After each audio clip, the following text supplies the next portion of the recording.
পয়লা বৈশাখ বাঙালির কাছে ভীষণই স্পেশাল একটা দিন। আমার কাছে এই দিনটি আরও একটু স্পেশাল, কারণ আজ আমার বাবার জন্মদিন।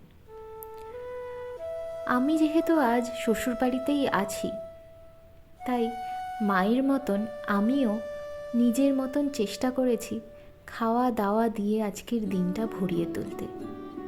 প্রথমেই শুরু করেছি দিনটা ফুলকো লুচি আর সাথে আলুর দম দিয়ে।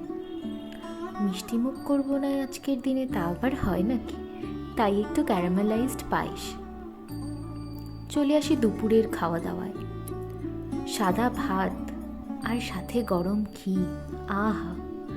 পাশে রয়েছে এঁচোড়ের কোফতা দিয়ে সাদা পোলাও, তারপরে উচ্ছে দিয়ে বেগুন আর সাথে একটু নারকেল কোড়া, পুঁটি মাছের ভাজা, লাউ পাতায় মোড়া চিংড়ি ভাপা।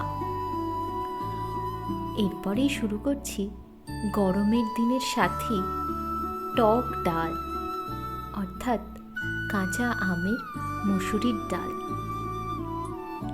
তারপরে রয়েছে পাঁচমেশালি সবজি, ছোলার ডালের বড়া দিয়ে। এরপরেই চলে আসছে নানাবিধ মাছ, সর্ষে পাবদা, ধনেপাতা দিয়ে পোনা মাছ, আর শেষে বাদশাহী মুরগি। নতুন নতুন টক আম আর সেই আমের চাটনি ছাড়া কি খাওয়া সম্পন্ন হয়?